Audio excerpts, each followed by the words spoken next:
Welcome to another edition of Flea Market Fantasy, the world's second greatest Bronze Age era comic book podcast. Joining me, as always, is new Mike Kevin Jank.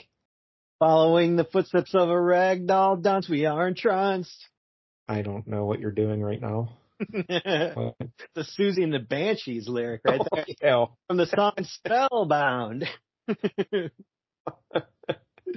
Yes. There.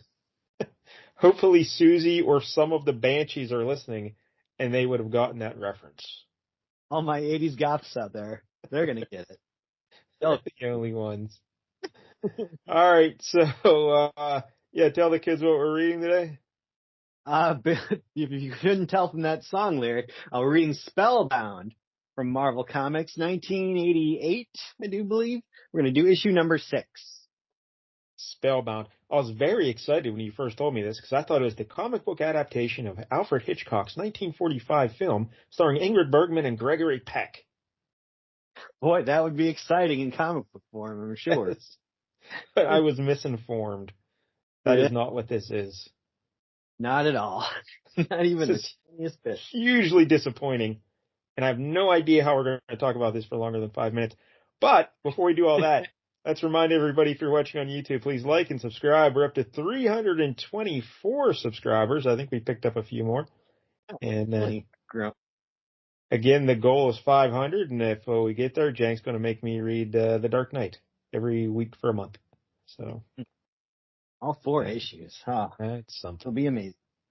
All right. Also, I have a book out there called Monkey Flip about a chimp detective. Mm-hmm. Have you started on the second book? Kind of. Hey. Kind of started I started thinking about it. So. Oh, I'm excited. Still getting it, situated properly. But I did actually do a little bit of work on it this week. But all right. So this here issue, Spellbound, it's always a good sign when I go to do research and there isn't even a Wikipedia page for it. There are thousands of Spellbound Wikipedia pages because it's a very common name for movies, songs, anything. But yeah, nothing for the comic book. This was a 6-issue limited series, so we're reading the final issue, created by Louise Simonson. Is it Terry Shoemaker? Is that right? Yeah. Yep. I would say so.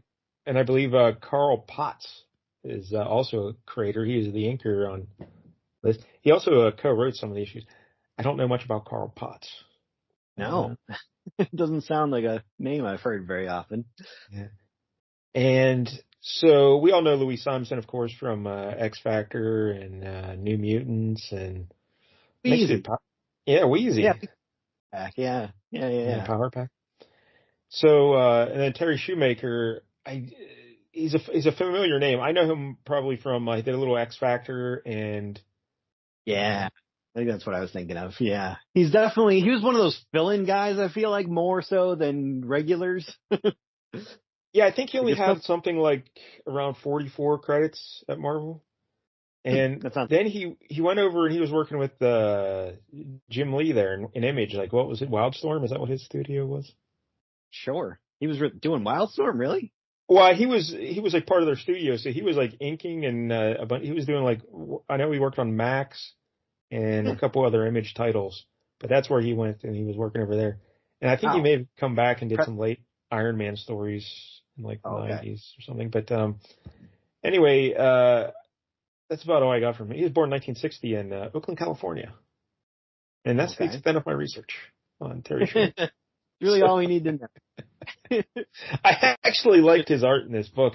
Because when I was going through, I always cut the images out, like for the videos before I actually read the book. It seems to be the way it goes.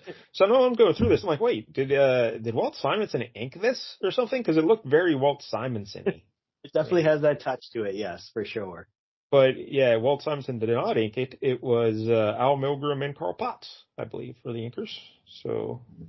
Yeah, I don't know. It was like most Terry Shoemaker works, I feel like it's serviceable, I guess. But if anybody's like, Terry Shoemaker's one of my top 11 comic book artists, I'd be like, do you only know 11 artists? But from what I remember about his art on the other books I'd seen, because he also did some Cloak and Dagger, I guess, back in the day. We still never done Cloak and Dagger. I considered picking them for next week, but I did not. Um, but this art looks completely like it looks way more Walt Simonson-y than his other art, if you ask me. I see that. Yeah, I did not recognize this as Terry Schumacher. But anyway, so Spellbound.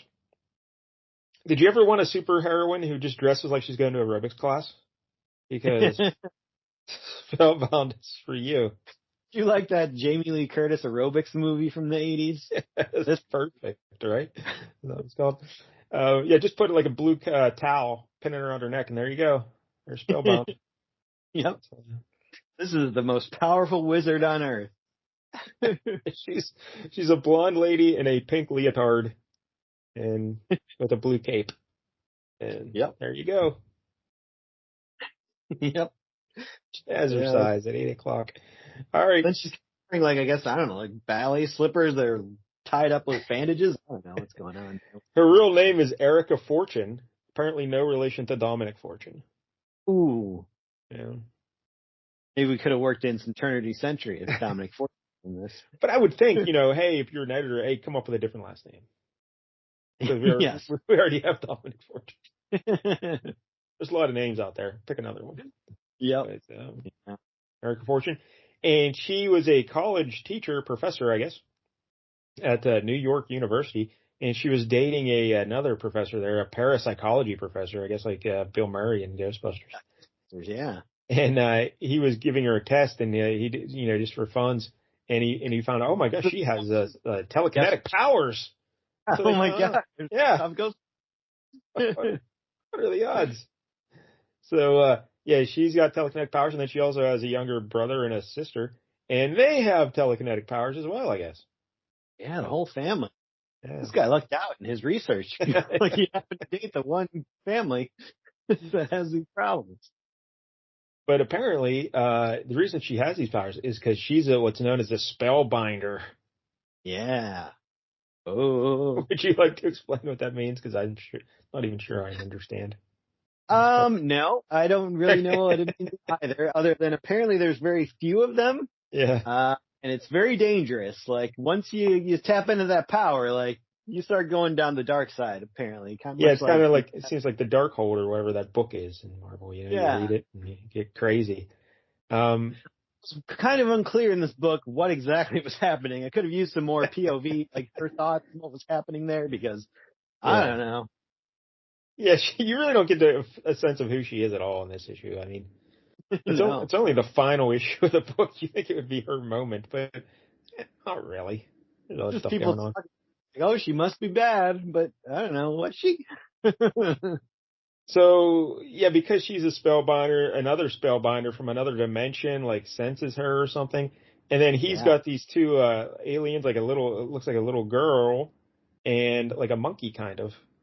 Who are, he kind of reminds me of Snarf from the Thundercats. I think his name was like Snarf, so it's very much a ripoff of Snarf from Thundercats. Yeah, and he also looks like he was reminding me of some of those little creatures that Art Adams used to draw in the Long Shot series. Oh, yeah, Gog and Magog. Yeah, and I was like, wait, is this the same person? But it's not. It's not. So anyway, these two little aliens were working for another spellbinder in another dimension called, what is it, Zanx or something, or ZXAN? Yeah, I don't know, Zax, I guess, something like that. Not to be there's no N. Yeah, there's no N in it. I think it's ZXAXZ, right? Zax. So yeah. And so they escaped to our world because this is set in the main Marvel universe. And in fact, the New Mutants appeared in issue 4. Yep. So that's the one I had. I bought it because they were in it. Never actually read it. Sucker. So the little monkey and the girl alien, they come to our world and they've stolen like they call them the rings, but they're actually like rings or something, I think. Yeah. So I was very confused why they kept calling them rings. Yeah. I guess they do ring around your wrist, but that. I guess, but so does a belt. You don't call it a ring. You call it a belt. These are amulets, kind of like Quasar's power bands is what they are. Like, in fact, when I was flipping through the pages, just getting the images, and her blonde-haired kid showed up and he put the band. I'm like, wait, is this Quasar? Mike Hill would be so happy. Yeah, Poison phonology appearance. it's Quasar. But no, it's not Quasar, just a dopey little brother. But yeah, so when she put I think you have to put the rings on, and then they unlocked her spellbinder power or whatever. Maybe, I don't know. Is that what happened? Yeah, I don't know. It seemed like she had the power all along, but maybe these kind of, open the floodgates the whole way, and maybe you're not really ready to have that right away. I think that's It's kind of what it was. Yeah. almost like steroids, I guess. Like it just takes you, instead of doing it the right natural way, you're skipping ahead a couple steps and it messes with you. It's like when all these high school kids get drafted into the pro sports and they get the big contracts, and their life just goes downhill. Yeah. Like she got too much too soon. So, but yeah, and the more she used her powers, the crazier she got. Yeah. She's like the Len Bias of the magic world. Well, I don't know if you want to do that. No, that's not really what you want to do. So she, yet even though she's still getting a little twisted and dark. She still wears the pretty pink leotard. So it's a real contrast. And again, version of being twisted and dark. It was just kind of like, hey, you were too busy fighting that guy to try to save other people. You're evil. It's like, all right, I don't know. She's the worst. She's like, it's not Darth Phoenix here. She's not destroying planets. So that Zax guy, he comes into our world to try and get his bands back, his rings or whatever. And there's also a crown involved. And I guess you need all this stuff for, I don't know, you get a free hoagie if you have it all. So it's like the Infinity Stones. Like it makes you stronger. Like each one you have, if you get them all, you're super strong. But then there's another like wizard spellbinder guy from that same dimension who has a feud going on with Zax. Like Zax, he was Zax's mentor, I guess, and then Zax overthrew him, kind of took his spot. But now that this guy sees Zax fighting Erica Spellbound, he comes to our world to try and kill them both. I don't know. Yeah, exactly. Like he was. I think his plan was have these two go at it. One of them will kill the other, and then I can just, while they're weak, I can swoop in and take care of whoever's left. So then he could have the crowns and the rings. I don't know. And this guy kind of looks like a big version of Orko from He-Man. Yes, a little bit. Yeah, without the scarf. Yeah, it reminded me of Orko. Which kind of reminded me of those another Louis Simonson book with Wall and with those the right armors. Remember those armor guys had the big smiles on them and big eyes. So yeah. And I don't even know if these are like, the more I look at them though, I don't know if that's supposed to be a big smile. It almost looks like it's like his collar or something. Ooh. Like when you look at the cover, like I don't know. We'll get into it when we look through the images, but it's weird. Anyway, so that's the book, and none of these characters you've ever heard of or care about. So. No. I know they did try to do a follow-up at some point in Marvel Comics Presents in like the 90s. They finished the story, in issues 138 to 142, and that was in 1993. But that time it was written by Bobby Chase, who I don't know if she was the editor on this one. I'll have to look at the credits. But she finished the story, and Terry Shoemaker he did the art for that one. And again, I flipped through that real quick, and not as Walt Simonson that art. So he just, I don't know, he struck gold here with one. Working with Louis Simonson was like, hey. He's like, I only like my husband or people who draw like my husband. So, but yeah, they finished the story over there, and would you like me to ruin it for you now or save it till the end? Oh, sure. Might as well. Well, I guess let's talk about it at the end. Once we reveal what happens in this issue.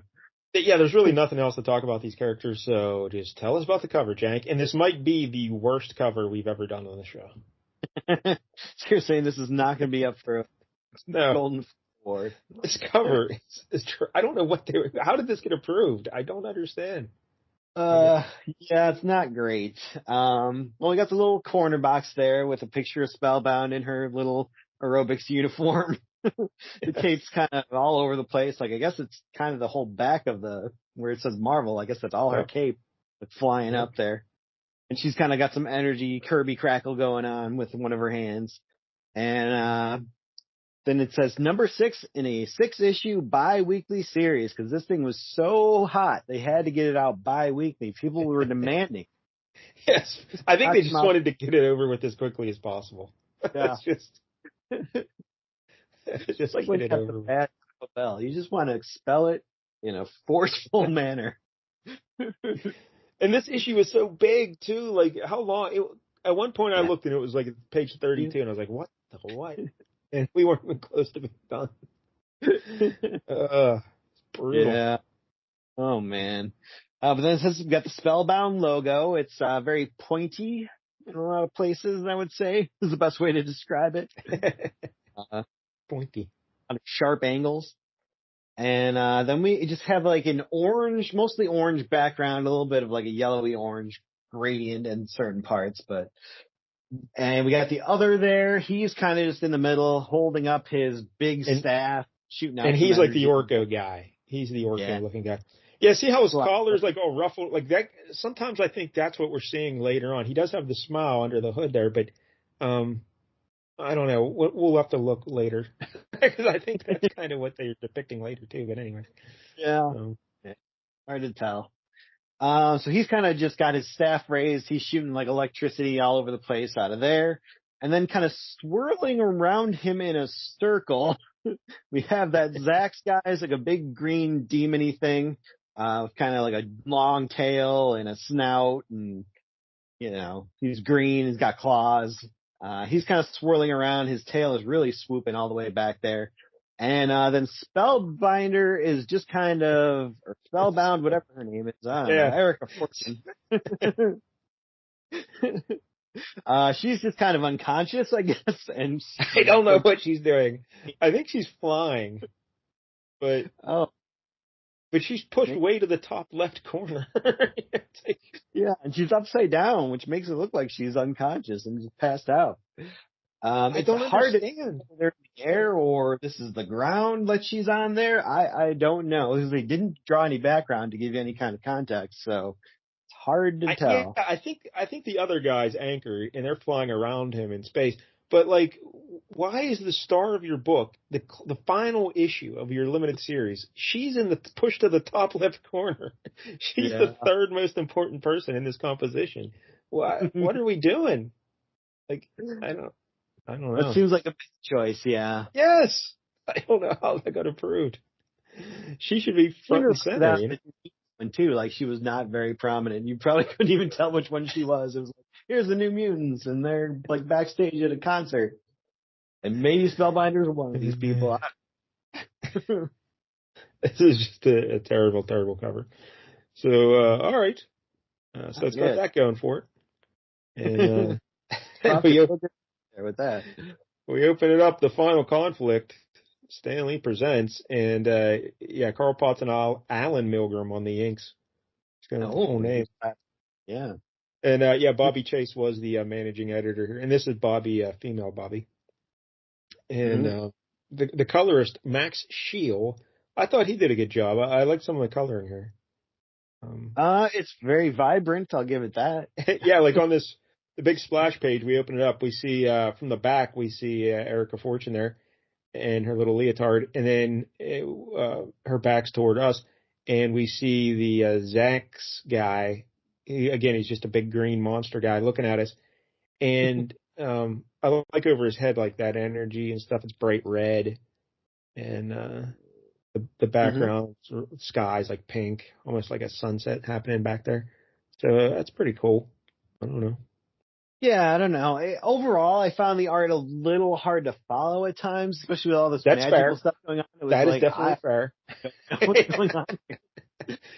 But I like the line work and the dynamic forms of the figures, and I like the art a good bit. But there's certain panels, like one of these early shots of Erica Fortune here, where it's mostly she's in the left, and she's kind of doing like a weird smile and doing something with her hands. Like that's a cool shot. Like some of the figure stuff is pretty good, but. Yeah, I love the way she's standing there. It's almost like like I said, Walt Simonson, almost some Mike Mignola mixed in, like like with the arms there. So, all right, now we turn the page to page 2 here, and we see Zax. He's got some more like golden energy going around his head, which is colored well. So when this issue opens, Erica has just given Zax the power rings, which are amulets and bracelets, not rings, and because he needs them to go back to his former dimension or something. Yep.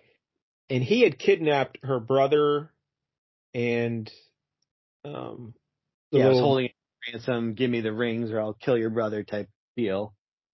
Yeah, so she makes a trade with him. And they're all like, how could you give him the bracelets? Like her brother's mad and the other alien girl and the monkey guy. Yeah. And there's another girl there a couple other people, I have no idea who they are. Do you have any idea who they are? No, I don't know. Yeah. Jumping into issue number 6, there's apparently a large cast we are kind of missing out on here, but that's fine. They don't seem very important anyway. But yeah, they're all like, how could you give him that power? And then this guy says, now that I have the amulets / rings, I can destroy your planet. So I'm going to keep you alive here so you can watch me destroy your planet. And apparently the first step in destroying a planet is shaking a building next to you. That's what he did. It's a good start. You do it one by one. You'll be done. And he just starts shaking a building and stuff starts falling off. And like the rubble's going to fall on him. And what's her face? Erica's like, because they're like, you don't have powers anymore because you gave him the image. She goes, no. The power's in me. It's not in the amulets. Boom. So then and that's the picture you're saying you liked, right? Of her down in the corner there with her hand. Yeah. Yep. And so she blows up all the falling debris. And again, that's a great panel, like the way she's standing. Yeah, when she shoots her energy blasts, she just shoots them out of her hand there, but they don't go straight. They go like at a right angle. Remember the show Robotech? You ever see that cartoon? I don't think I did. When I was a kid, there was a show called Robotech on. It's like these, big planes and everything out in space, and they would shoot their missiles, but their missiles never went in straight lines. They always like did loop-de-loops and everything until before they hit where they were going to go. And her bolts, they always seem like they're going completely in the opposite direction. Then boom, another angle right to where she wants them to go. So yeah, must have homing bolts. It's pretty cool. So. So the whole thing is that, the power, she's a spellbinder body and soul. She doesn't need some jewelry to have her get the powers. So it's in her. I mean, so is Zax, and he likes having these things. So clearly they make you more powerful. But Zax doesn't wear them on it. He wears them on his head. Yeah. He puts them as part of his crown, basically. Maybe he doesn't have wrists that fit, I guess. He's got bigger wrists. They don't fit, so he just puts them on his head. And on this page, that's a great panel of the bird's eye view looking down at her while she's standing there and the coloring and everything. That's a cool panel, her laughing at him like that a lot. And they start having a fight, and she's using her powers to kind of protect people and protect herself, really, not so much the other people. And that's why they're saying that's mostly what they're about. Like, yeah. Like, hey, one of us jumped in and tried to do something, even though it was completely pointless, and you didn't try to save me. Like, I'm in the middle of a battle here. What do you want from me? And then her brother says, I have my own powers. And I guess he's jumping up like a little monkey himself. And because, again, he's a telekinetic to some extent. And he tries to grab onto the back of the Zax, and he just smacks him away. Get out of here. And then I guess Zax, she is like, Roy, no, and she is pretty like, I gotta save my brother, so she's not that, callous. But then she doesn't save him, and then he says, hey, save your own butt, sis, I can take care of myself. Really? Because you're just falling headfirst into the ground. Are you gonna really take care of yourself there? I don't know. And that Zax guy shoots an energy bolt at the ground, and it starts caving in the ground. And they're going to fall. He wants us to fall to the center of the earth. So, I don't know. I guess that's one way to destroy the earth. You just make a giant hole to the center. That might do it. It's way better than shaking a building. I'll tell you that much. So, I don't know. There's that little alien girl's jumping around, and she's got a little monkey buddy with her, and they're trying to figure out what's going on, and I don't know. So, she's like, well, see like the crown and rings together are needed to unlock the door to our dimension. Doesn't matter who does it. So she's like, that's why she gave them to him. Like he wants to open the door to his dimension. Good. That's what we want to do anyway. Want to get him back there. So now we cut over to the other dimension, and we see that other guy, the Orko-looking fella. And, is that, in that second panel, are those his teeth, or is that, yeah. I don't know. Yeah, it's like it is the collar, but then he has no face at all because the top of the hood is covered. Because I thought it was his teeth first as well, but I don't know. I just don't know. Yeah, it's coming down at such a weird angle that there could be no head in there, I don't think. Like, it's very confusing. He's got a very flat bill. I don't know. And now he's got his own little lackey. It's kind of like a little turtle guy or something. I don't know.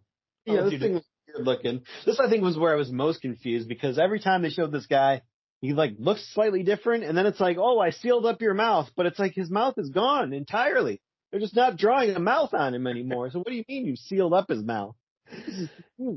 Well, yeah, he's like his butler or whatever. He's this little green turtle cricket-looking guy or whatever. And they're like, all right, but he's really mean to him though. His mask, he's like shooting him and stuff. What does he do to him?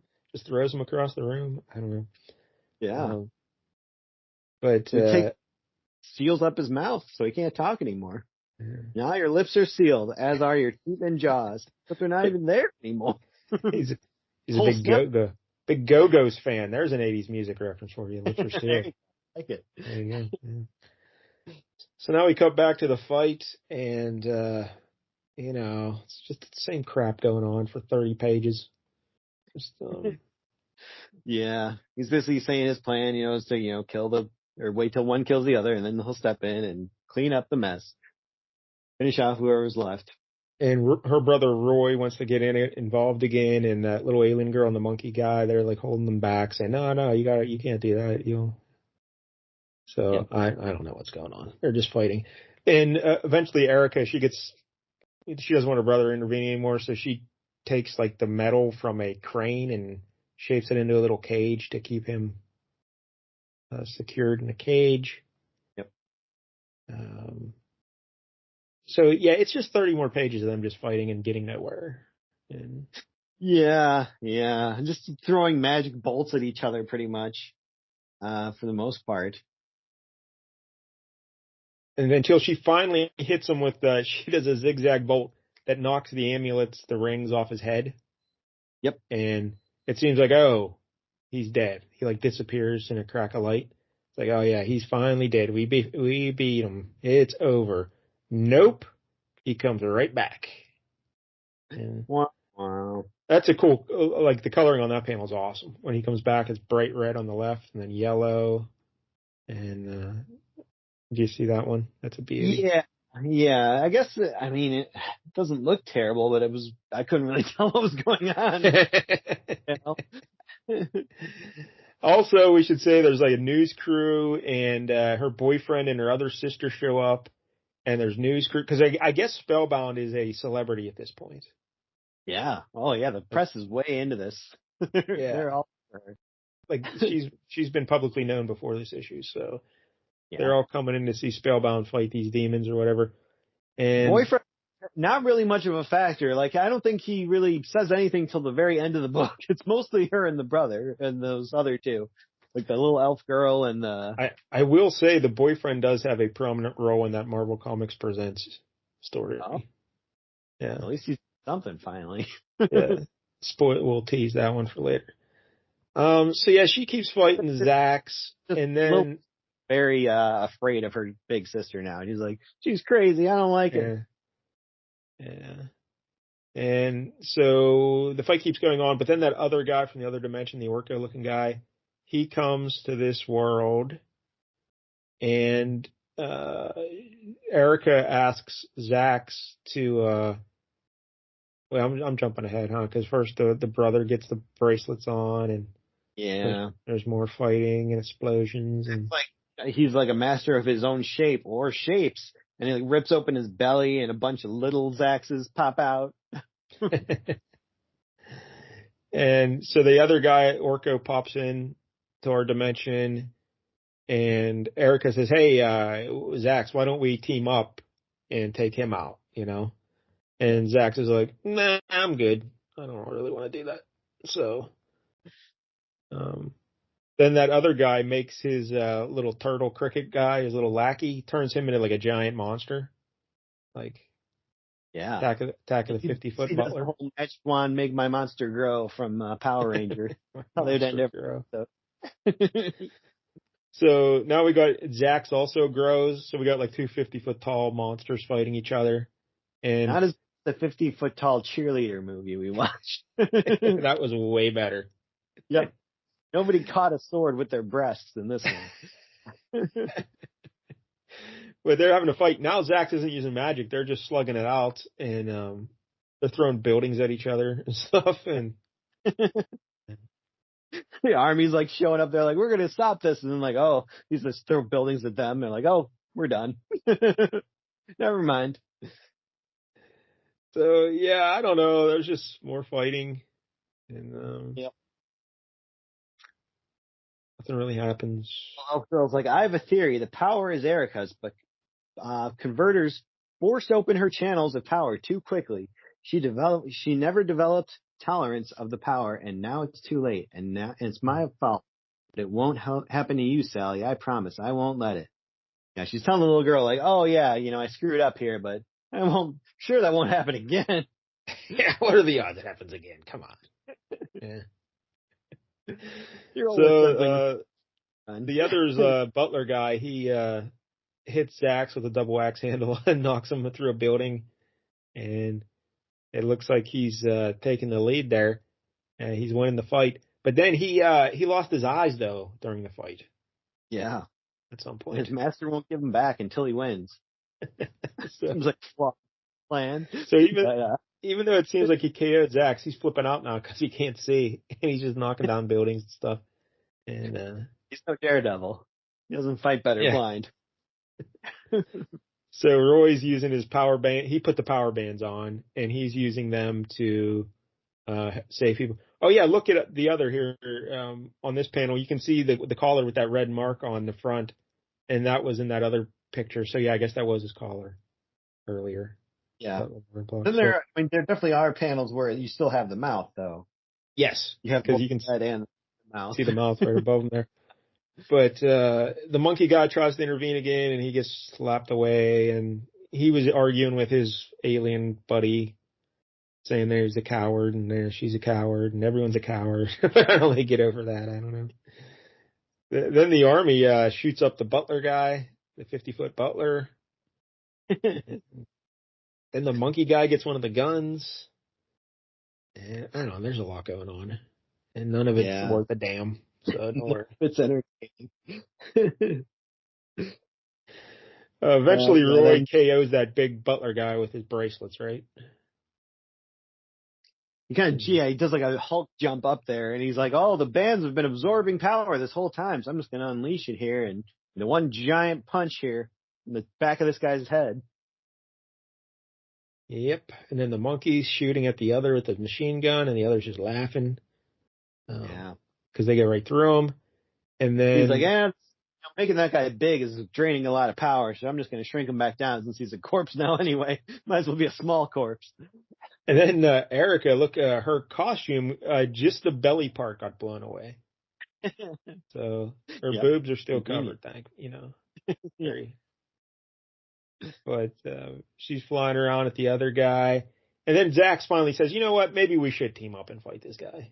Yeah. Even though you pitched this like a half hour ago and we could have just done it. Now it makes more sense to me. So he goes flying in, and he grabs the other. He's like way bigger than the other, so he just grabs him in one of his clawed feet. And Erica jumps on his back, and she's riding him like a pony. And she puts the bracelets on his head again, and they created the portal to the other dimension, and they just tackle the other guy right through the portal, and she disappears. She's gone. Yeah, but she does toss the bracelets or the rings to her brother on their way out. And she's like, here, take these and, guard them. You're the spellbinder of Earth now. in case any of us ever come back from this portal, you're going to have to probably kill us. We'll probably be evil and you'll have to kill us. So in the meantime, just guard these things, but don't use them because you'll become evil like me. So, just wear them. Look like a dork. And, but Roy's other sister says, Roy, leave them on. They're too dangerous to leave lying around. If you could. He's like, what do you mean? You're Earth's spellbinder now. Only you got to be careful. Don't you see, Roy? As nuts as she got, Erica still thought of all of us in big ways and little ones. Great moment where the sister is all happy now because Erica used her magic powers to give her longer hair, and she's like, "Oh, she's." I forgot about that detail. Yeah. Yeah, right before Erica goes to the portal, she makes her sister's hair grow. So she's nice after all. Like she knew. Oh my God, she's the best. So the little alien girl and the monkey guy, they're going to help them figure out how to use the bracelets or whatever. I don't know. And then they end on a big joke. You remember the joke here? Yeah. They're kind of flying out of there, and then the little snarl guy, he's like, "Hey Roy, what do you say you use one of the converters just this once to turn those jerk reporters into elephants?" Yeah. Little noodle scratcher there. Yeah. That's how the book ends. That's how the series ends, on that line. Yeah. Yeah, it's probably not the best place when your sister just like sacrifice herself. Let's end on a joke about these reporters. Also, when you're lettering the joke, maybe don't split elephants onto two lines. Yes. That is a good call. Ella-Fants. Come on, let's get it. Just keep it one word. Let's go. It's all timing. Important part of every joke. So then they say the end? Question mark? Yeah, it's the end. No one gave a damn about Spellbound. So. Well, apparently it was not the end because there is more later on. That's right. 5 years later, it comes back to breathe. And Marvel Comics Presents. And so what happens is Erica in the other dimension, I think they both beat up that other guy, I think. And then, but Zax entrapped Erica into a crystal. Oh, that old chestnut. Stuck in a crystal. So her brother goes into the other dimension somehow. I don't know how he just wanted to go and find her. So he goes and finds her and he frees her from the crystal. And they, I think they beat up Zax. I don't know. And then they come back to this world but Erica's still loopy. She's all oatmeal north of the eyebrows, you know? So nice. She still starts to go nuts. And that boyfriend of hers, she kills him. Oh, wow. This took a dark turn. Yes. I don't know if it was an intentional murder. Something? I think there's like a fight going on. I think it was probably accidental she killed him, but she does kill him. So then her brother locks her away into a crystal again. He locks her into a crystal. Oh, so this was all for nothing. That guy was alive if you had just done nothing. And when I was reading the description of what happened, they said, and this time he goes even further. He wraps it in metal. So yes. Everyone knows crystal and metal is unbeatable. Yeah, I just think if you're trapped in a crystal, I don't know, putting metal around is really going to do anything, but all right, whatever. Maybe it's one of those things where like you could see in the crystal like her face or something, so people would know that she was trapped in there. But now if it's in metal, you don't know what's inside. But yeah, and then he used the powers of the bands and the crown or whatever, just the bands, to destroy themselves. So he retired from being a spellbinder then. So his sister's locked in a crystal, and he's with metal around it, and he's no longer a spellbinder. The end. Wow, that's the dark ending. So she's never gotten out of that crystal. Yeah, I guess she's there right now as we speak. Wow. I feel like that's a story waiting to be told by somebody, except nobody would. Somebody with a blowtorch and a pick. You can get in there and pick out the metal and the crystal. But otherwise, yeah. So Huh. there it is. Spellbound. Now I try to like find. Again, there's no Wikipedia page, so I do search for like maybe an interview or something talking about Spellbound. I found one blogger who talked about Spellbound, and Oh, they did a little recap, but they didn't have any history of the character or why it was created. yeah. No oral history on this. Did they lose a bet? Why did this come into existence? So your guess is as good as mine on why this happened. I don't know. Guessing Louise Simonson liked magic, maybe? I don't know. Yeah, this isn't good. I don't know. Yeah, it really wasn't that good. I did kind of know it was going to end with her being trapped somewhere else, so I was like, that could be interesting. And I do like that in concept. That kind of is cool. That like, oh, the power corrupts her, and she's got to like, exile herself some other dimension, and that's all cool in theory. The story just, I don't feel like it was told very well. I would agree with that. Um, we get a lot of exposition right in the first few pages. Yeah. Very blatant exposition. And then there's several pages where the characters are just describing what's happening in the panels. Just like, oh, she's using her power to do this. And okay, yeah, we can see. So I don't know. It just wasn't well done. I did like the art, though. I really liked Terry Shoemaker's art here. Wow, you're the one. Yeah, I'm a big fan of it, but it's still not enough for me to recommend anyone gets anywhere close to this book. Just avoid it at Yeah. all costs. Yeah, they did just do a lot of telling about, oh, she's gone evil, but didn't really seem like she'd gone that evil. Nah, didn't see it. She seemed like a hero to me the whole time, fighting Yeah. that big demon guy, and Yeah. and again, the fight was just dull because it's just spinning their wheels for 20, 30 pages. Just Yeah, it wasn't even like, oh, there's using different spells that do different cool things. It was mostly just, I'm going to throw a weird bendy energy bolt at you going different directions. yeah, just wasn't very interesting at all. No. So. The side characters that were attempting to kind of bring levity to the situation, like they didn't really work. And I mean, there was someone who was pretty close to being a monkey, and I still didn't really like him. So. Yeah. I'm assuming in the rest of the issues, I saw a lot of this Zax guy, but it looks like the other was just kind of lurking in the background the whole time. So for this to be his like one appearance, like, look, I'm here. And then he doesn't really do much. Like he just has his minion get big and fight for him. It's like, I don't know. That's kind of sad. Yeah, he didn't seem that powerful. I'll be honest. No.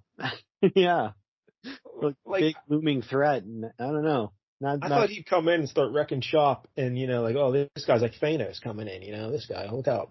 But, nah, he didn't seem all that intimidating at all. No. And like at the end, they just, like, Zach just grabs him in his foot and they flash through the portal. It's like, it wasn't even like a big deal. Like, all right. Yeah. And it sounds like from the way they pick it up later, he's like, oh, that guy's already just defeated. So it's like, all right, I think so. Yeah. to see, I guess. All right. I don't know. Yeah, I can't. I'll give it a 3 because that's how much I enjoyed the art. It gets 3 points for the art. The story's a 0. The character's a 0. All these characters are 0s. So a 3 out of 10 for me. I think I'll also give it a 3 just because not for the art so much as the story elements. In theory, I like. In theory. The execution was not there. Simonson's definitely done better work than this. I just didn't like the whole way crowns and amulets that are rings and rings that are amulets, and I don't know, it was all just a mess. So yeah. And it just seems a little strange that like she just found out about this power in issue 1, and already she's so powerful that like she can take down this guy who's been doing it for years, or she's just as strong as him. It's like that seems weird. That's some like. Well, she's got the leotard, so yeah, it's true. If he was wearing a leotard and leg warmers, maybe he'd be able to compete, but he cannot.